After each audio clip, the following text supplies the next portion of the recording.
خداوند یسوع ناصری کے نام میں آپ سب کو سلام۔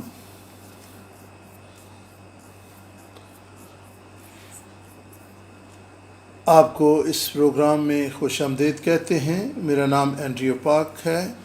میں ever green church new York میں سینئر پاسٹر ہوں۔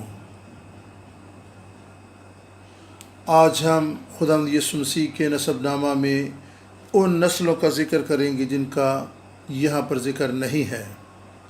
متی کی انجیل پہلا باب پہلی آیت سے خداوند یسوع مسیح کا نسب نامہ شروع ہوتا ہے۔ یہ ایک ایسا نسب نامہ ہے جو تسلسل سے جاری نہیں ہے، بلکہ اس میں بہت سی پشتوں کا ذکر موجود نہیں ہے۔ پہلا باب 17ویں آیت، اور یہ نسب نامہ 3 پشتوں میں تقسیم کیا گیا اور ہر ایک حصے میں 14 پشتیں ہیں۔ پہلا نسب نامہ ابراہیم سے داؤد تک، اور داؤد سے پھر اسیر ہونے تک،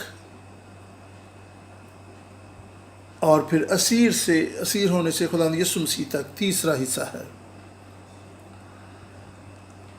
جب ہم اس نسب نامہ کے 3 مختلف حصوں کو دیکھتے ہیں، پہلا حصہ ابراہیم یعنی 2166 قبل از مسیح سے 1003 قبل از مسیح تک کا ہے، اور اس کا دورانیہ 1163 برس ہے، اور دوسرا حصہ 1003 قبل از مسیح سے بابل کی اسیری تک 597 قبل از مسیح ہے، اور یہ 406 سالوں پر محیط ہے، اور پھر بابل کی اسیری سے خداوند یسوع مسیح تک یعنی 597 سے خداوند یسوع مسیح تک، اور ہر ایک 3 حصوں میں ہر ایک حصے میں 14 پشتیں ہیں، اور اتنا عرصہ خاموشی کا دور ہے، اور ان پشتوں کا ذکر نہیں ہے جو اس دوران پیدا ہوئیں۔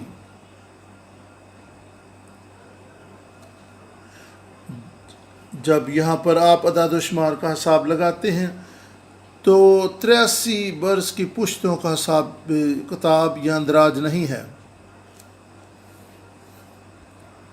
اس کا مطلب ہے بہت سی پشتوں کا یہاں پہ ذکر نہیں کیا گیا۔ 42 سالوں کی ایک پشت ہوتی ہے، اور یہی ہمارا آج مین نقطہ ہے جس پہ ہم غور کریں گے۔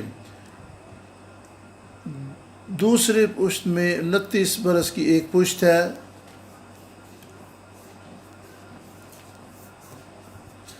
جب ہم دوسرے حصے کو تواریخ سے موازنہ کرتے ہیں تو پھر ہمیں پتہ چلتا ہے کہ بہت سی پشتوں کا آغاز، پشتوں کا اندراج نہیں کیا گیا۔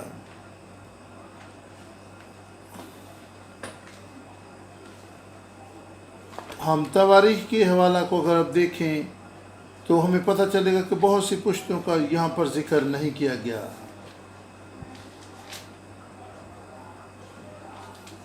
اور پھر یہاں پر ہم دیکھ سکتے ہیں کہ یہاں پر کچھ ایسی پشتیں ہیں جن کا یہاں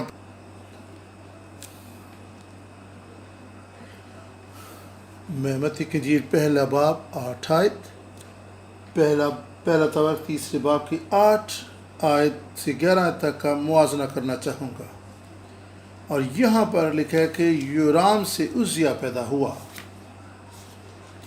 اور پہلی تواریخ 3 باب 11 سے 12 آیت یہاں پر لکھا ہے اس کا بیٹا یورام، اس کا بیٹا اخزیہ، اس کا بیٹا یواس، اور اس کا بیٹا امسیہ، اس کا بیٹا عزریہ۔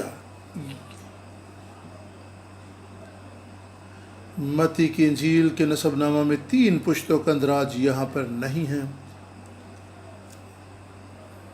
یہاں پر ہم عتلیہ عورت کا بھی دیکھتے ہیں جس نے بطور ایک عورت سلطنت کی، اور اس کا بھی یہاں پر ذکر نہیں ہے۔ کیوں یہ نسب نامے جو ہیں ان کا اندراج یہاں پر نہیں کیا گیا؟ 3 نقطے بہت اہم ہیں۔ عتلیہ ایک بدکار عورت تھی، اور یہ وہ بادشاہ تھے جو بدکار لوگ تھے، زناکار لوگ تھے. اور کچھ ایسے بادشاہ بھی ہیں جو فطری موت نہیں مرے.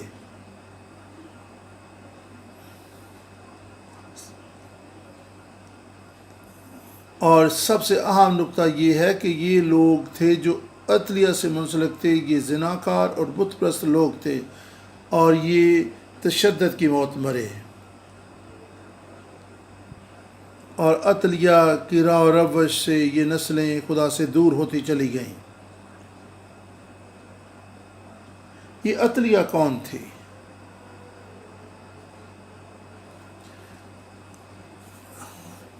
اور عطلیہ کا معنی ہے جسے خدا نے دکھ دیا ہو. کون ہے جو اپنی بیٹی کا یہ نام رکھے گا؟ اور یہ یورام کی بیوی تھی. یہ یہوشفت کا بیٹا تھا جس کی یہ بیوی تھی. یورام نے عطلیہ سے شادی کی اور اس کی راہیں اپنی بیوی کی طرح بری راہیں تھی. یہوشفت تو اچھا بادشاہ تھا، لیکن اس نے بڑی اہم غلطی کی، اور اس نے اخیب کے ساتھ رشتے ناطے قائم کیے، اور اس نے اخیب کی بیٹی کو اپنی بہو قبول کیا.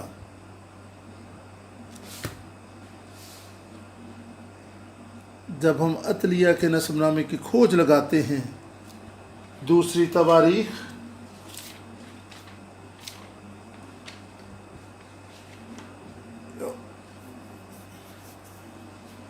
اور ایزبل جو ہے دوسری سلاطین میں ہمیں نظر آتی، وہ بھی ایک بدکار عورت تھی. یہ عطلیہ کی ماں تھی.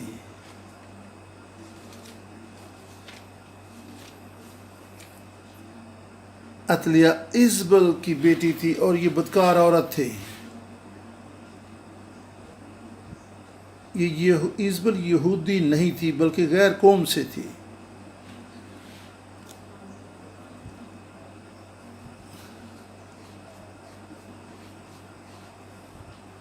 اور آپ دیکھ سکتے ہیں کہ اور اس کے باپ کا نام بھی جو تھا وہ بھی بال سے منسلک تھا، اور وہ بال کی عبادت اور پرستش کرنے والا تھا.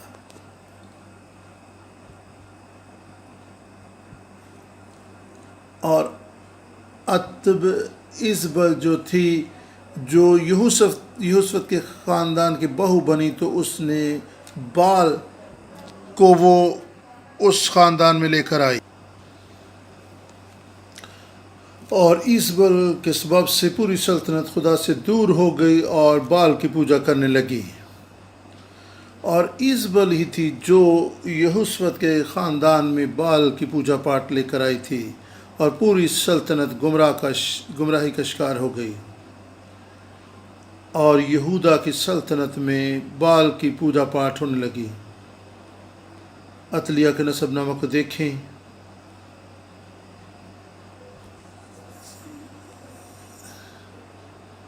سدونی جو تھے،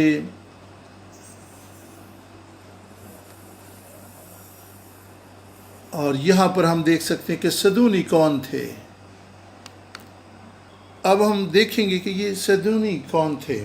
پیدائش 10 باب 15 آیت کے مطابق، اور کنعان سے سیدہ جو اس کا پلوٹا تھا، اور ہت اور یبوسی اور اموری اور درساسی، یہ وہی کنعان ہے جس پر نوح نے لعنت کی تھی. اور خدا نے کہا تھا کنعانیوں کو اپنے سامنے سے نکال دینا اور ملک کنعان پر قبضہ کر لینا. استثنا 7 باب 3-4 آیت. اور خدا نے یہ بھی کہا تھا کہ کنعانیوں کے ساتھ رشتے ناطے نہ بنانا، اور خدا نے کہا تھا کہ کنعانیوں کے ساتھ کوئی رشتے ناطے قائم نہیں کرنے. اور خدا جانتا تھا کہ رشتے ناطے قائم کریں گے تو یہ زندہ خدا سے ان کو پھیر دیں گے اور بتوں کی پوجا کی طرف لے جائیں گے. اور کلام مقدس نے تو پہلے ہی آگاہ کر دیا تھا. اور پھر عطلیہ نے یہودا کے شاہی گھرانے کی نسل کو نیست و نبود کر دیا۔ دوسری سلاطین 11 باب 1 آیت میں آپ دیکھ سکتے ہیں کہ عزیہ کی مدر عطلیہ نے کیا کیا تھا۔ ہم یہاں پر دوسری سلاطین 11 باب 1 آیت کے مطابق جب اخزیہ کی ماں عطلیہ نے دیکھا کہ اس کا بیٹا مر گیا، تب اس نے اٹھ کر بادشاہ کی ساری نسل کو نابود کر دیا۔ یہ شاہی گھرانہ کون تھا؟ یہ عطلیہ کے اولاد کے بچے تھے، لیکن آپ یہ دیکھ سکتے ہیں کہ کس قدر بدکار عورت تھی، اور اس نے یہاں پر داؤد کی نسل کا ذکر ہو رہا ہے۔ یہ داؤد کی نسل کون ہے؟ اور یہ وہ نسل ہے جس کا خدا نے داؤد سے وعدہ کیا تھا کہ یروشلم میں اس کی نسل برومند ہوگی۔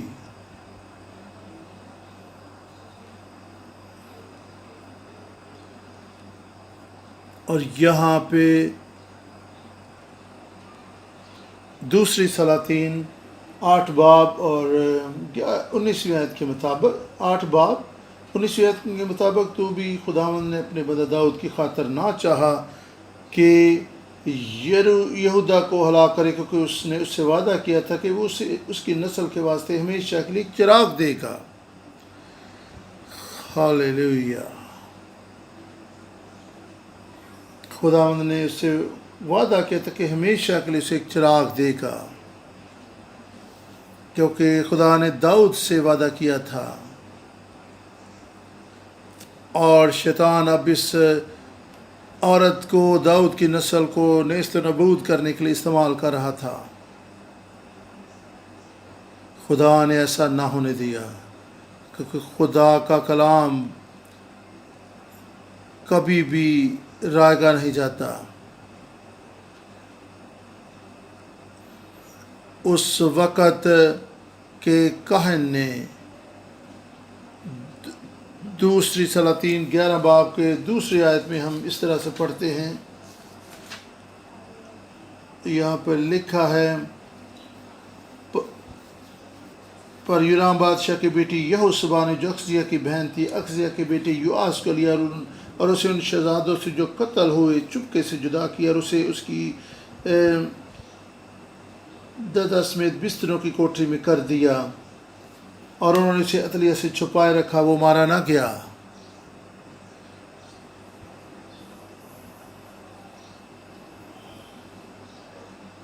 اور وہ اس کے ساتھ خداوند کے گھر میں 6 برس تک چھپا رہا، اور عطلیہ ملک میں سلطنت کرتی رہی۔ اور 7ویں برس یہویدا نے کاریوں اور پہرے والوں کو 100 کے سرداروں کو بلا بھیجا، اور ان کو خداوند کے گھر میں اپنے پاس لا کر ان سے عہد و پیمان کیا، اور خداوند کے گھر میں ان کی قسم کھلائی، اور بادشاہ کے بیٹے کو ان کو دکھایا۔ یہاں پر دیکھیں خدا نے کس طریقہ سے عطلیہ سے اس بچے کو محفوظ رکھا، اور یہاں پر ہم دیکھ سکتے ہیں کہ اخزیہ کی نسل کو کیسے خدا نے محفوظ رکھا۔ بچہ جب بڑا ہو رہا وہ روتا بھی ہوگا، لیکن کس طریقے سے اس کو چھپایا گیا۔ اور 7ویں برس یہویدا نے جو کہ کاہن تھا، اس نے سرداروں کو، بزرگوں کو بلایا، اور بائبل مقدس بیان کرتے یہ سبت کا روز تھا، اور اس نے انہیں وہ بچہ دکھایا، اور یواس جو بچہ تھا اس کو ان کے سامنے پیش کیا۔ یہ داؤد کی نسل سے تھا۔ تصور کریں کہ جب کاہن نے اس بچے کو اپنے ہاتھوں میں تھاما ہوگا، یہ کیسا منظر ہوگا۔ یہاں پر یہ واقعہ ہمیں کیا سکھاتا ہے؟ یہاں پر خداوند یسوع مسیح کی تصویر ہمیں نظر، عطلیہ مخالف مسیح کی تصویر پیش کرتی ہے، اور جس نے داؤد کی نسل کو مارنا چاہا۔ خدا کا عہد ہمیشہ قائم رہتا ہے۔ خدا نے یہویدا اور اس کی اہلیہ کو، اس نسل کو محفوظ رکھنے کے لیے محفوظ رکھا۔ اور یہ کس قدر خوبصورت نام ہے، اور اس کا جو عہد ہمیشہ قائم رہتا ہے۔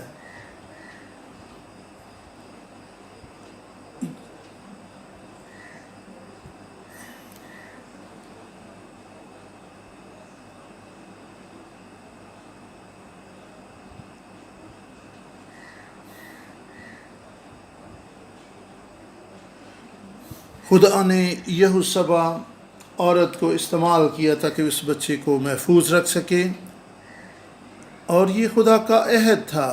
یہوشبا کا مطلب ہے خداوند کا عہد۔ یہ خدا کا عہد تھا جس نے خدا کے کام کو اور اس کے عہد کو محفوظ رکھا۔ یہ خدا کے لیے عورت کھڑی ہو گئی۔ عطلیہ کی سلطنت 6 برس تھی، اور 7ویں برس خدا نے سارا منزل تبدیل کر دیا، اور پھر سے اپنے لوگ کی بادشاہی قائم کی۔ سبت کے روز 7ویں برس یہویدا نے سب کچھ بحال کر دیا۔ ہم مسیحیوں کے لیے سبت کا دن، 7واں دن کلیسیا میں جانے کا دن ہے، اور اس دنیا میں ہم ابلیس پر اپنی فتح کا اعلان کرتے ہیں۔ جب مسیح آئے گا تو وہ شیطان کی سلطنت کو نیست نبود کر دے گا۔ اور یہ واقعہ جہاں پہ یواس ایک بچہ جو تھا، یہ اس دن کی طرف اشارہ کر رہا ہے کہ خدا کا جو عہد ہے وہ کسی صورت میں ناکام نہیں ہوتا۔ دوسری سلاطین کا ایک ہم حوالہ دیکھیں گے۔ یہاں پر ہم دیکھتے ہیں، یہاں پر ہمیں ایک امید نظر آتی ہے۔ دوسری سلاطین 23واں باب اور اس کی 30ویں آیت میں، تیسری آیت میں ہم اس طرح پڑھتے ہیں: اور بادشاہ ستون کے برابر کھڑا ہوا، اور اس نے خداوند کی پیروی کرنے اور اس کے حکم اور شہادتوں اور آئین کو اپنے سارے دل اور اپنی ساری جان سے ماننے، اور اس عہد کی باتوں پر جو اس کتاب میں لکھی ہیں عمل کرنے کے لیے خداوند کے حضور عہد باندھا، اور سب لوگ اس عہد پر قائم ہوئے۔ آمین۔ ایک اور حوالہ ہم دیکھیں گے۔ دوسری تواریخ 23واں باب اور 3 آیت میں لکھا ہے: اور ساری جماعت نے خداوند کے گھر میں بادشاہ کے ساتھ عہد باندھا، اور یہویدا نے ان سے کہا: دیکھو، یہ شہزادہ جیسا خداوند نے بنی داؤد کے حق میں فرمایا ہے سلطنت کرے گا۔ جو کام تم کو کرنا ہے وہ یہ ہے کہ تم کاہنوں اور لاویوں میں سے جو سبت کو آتے ہیں 1/3 دربان ہوں، اور 1/3 شاہی محل پر، اور 1/3 بنیاد کے پھاٹک پر، اور سب لوگ خداوند کے گھر کے صحنوں میں ہوں۔ آمین۔ دیکھو، داؤد کی نسل ہی سے ہوگا جو سلطنت کرے گا۔ اور یوں عطلیہ کا دور سلطنت اختتام کو پہنچا۔ عطلیہ کے بیٹے جو تھے وہ زنا کاری کرتے اور بت پرستی میں پڑے ہوئے تھے، اور وہ خدا سے دور تھے اور اپنی ماں کی راہ و روش پر چلتے تھے، اس لیے ان کا نام بھی نسب نامہ میں نہ آ سکا۔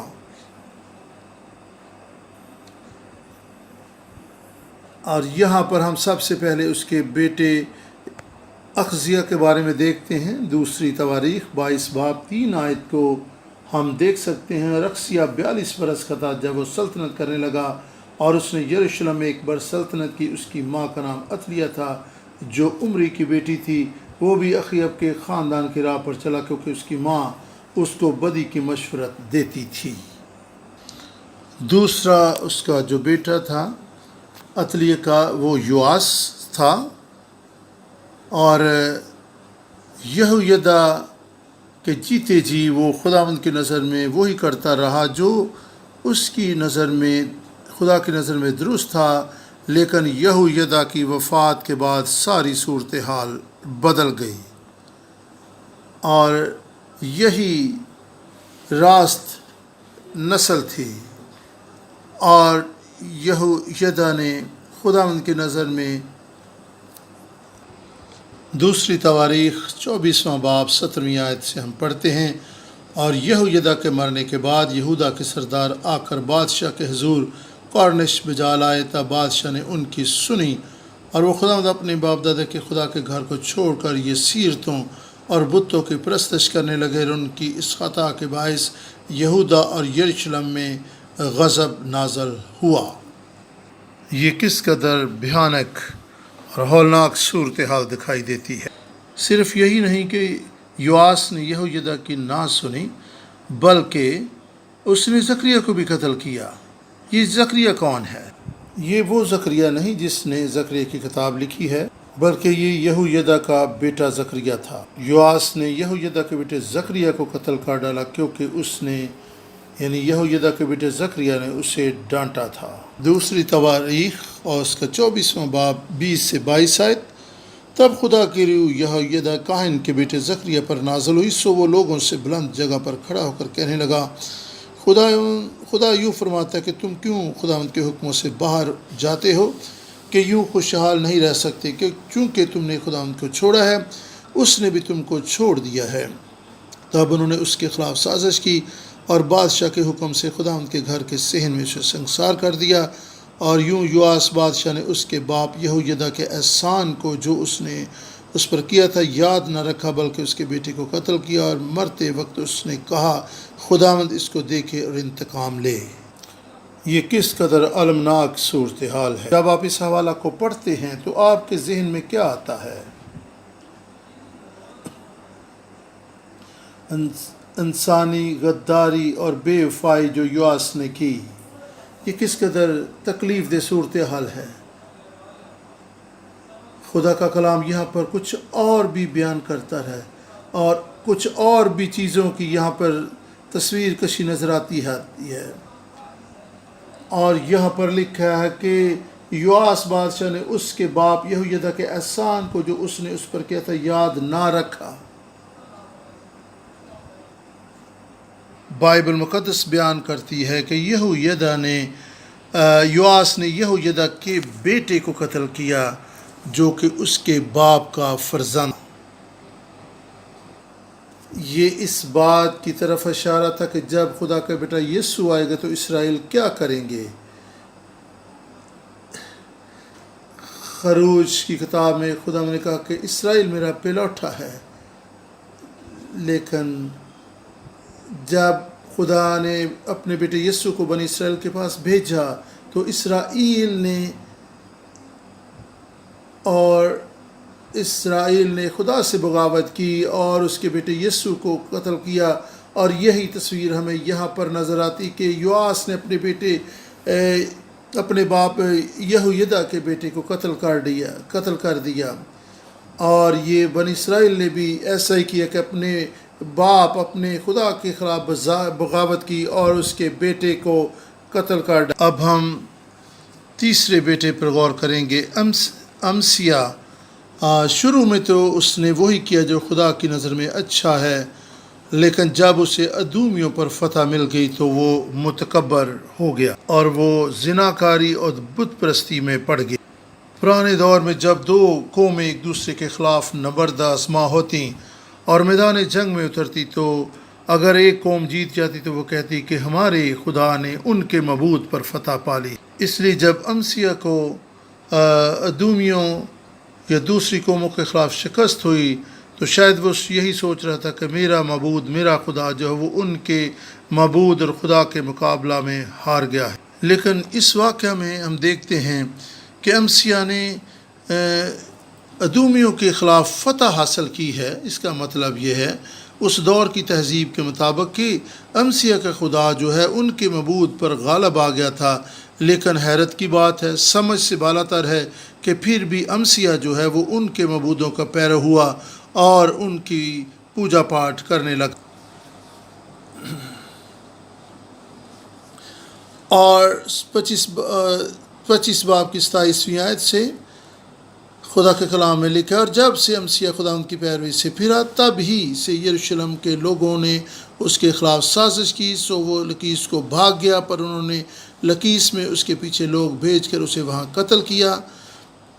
غور کریں کہ جب سے امسیہ خداوند کی پیروی سے پھرا اس کے خلاف سازش ہوئی اور اسے قتل کر ڈالا گیا، اور اس کے امسیہ کے نوکروں نے ہی اس کے خلاف غداری کی اور اس کو قتل کر ڈالا۔ اور یہاں پر ہم ان بادشاہوں کا ذکر کر رہے ہیں جو غداری کے سبب سے تشدد کی موت مارے گئے۔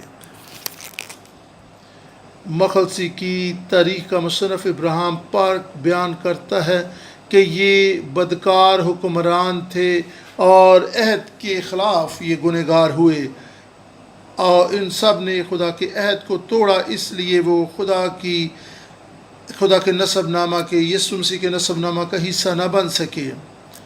ابراہیم پاک یہ کہہ رہے ہیں کہ ان قوموں کا اندراج نہ کر کے خدا یہ بیان کر رہا ہے کہ متی کی انجیل میں یسوع کا جو نسب نامہ ہے یہ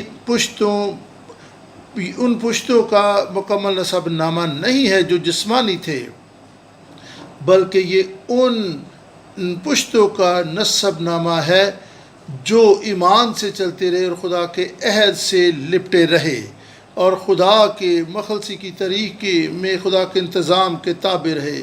یہ نسب نامہ بیان کرتا ہے اور کس طریقے سے یہ نسب نامہ پشت در پشت اور نسل در نسل آگے بڑھتا رہا۔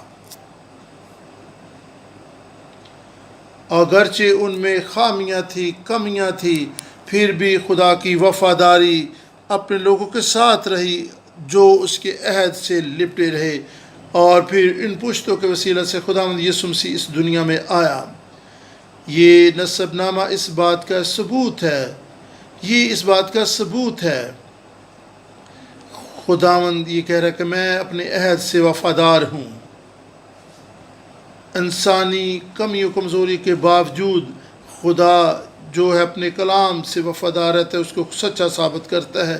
جب ہم اس نسب نامہ کو پڑھتے ہیں تو یہی وہ نقطہ ہے جو خدا چاہتا ہے کہ ہم اس کو سمجھیں، ہمیں اپنے آپ کو یاد کرانا ہے۔ آئیں ہم دعا کریں۔ خداوند آسمانی باپ، اس کلام کے لیے، اس انتظام کے لیے تیری شکر گزاری کرتے ہیں، اور خدا اس آج کی اسٹڈی کے لیے تیری شکر گزاری کرتے ہیں کہ آج تیرے حضور میں جمع ہو کر تیرے کلام کو سیکھ سکیں۔ خدا تیری شکر گزاری کہ تو اپنے کلام کے لیے ہر وقت بیدار رہتا ہے کہ اس کو پورا کرے۔ خدا تیری شکر گزاری کرتے ہیں تیری وفاداریوں کے لیے اور اس فضل کے لیے جو تو نے ہمیں بخشا تاکہ ہم تیرے کلام پر ایمان لائیں، تیرے کلام کو سیکھیں۔ اے خدا ہماری زندگیوں میں بھی ایسا جوش اور جذبہ پیدا کر کے ہم تیری راہوں پر قائم رہ سکیں، تیرے کلام سے لپٹے رہیں اور خداوند تیری راہوں پر چلتے رہیں۔ خداوند یسوع ناصری کے نام سے آمین۔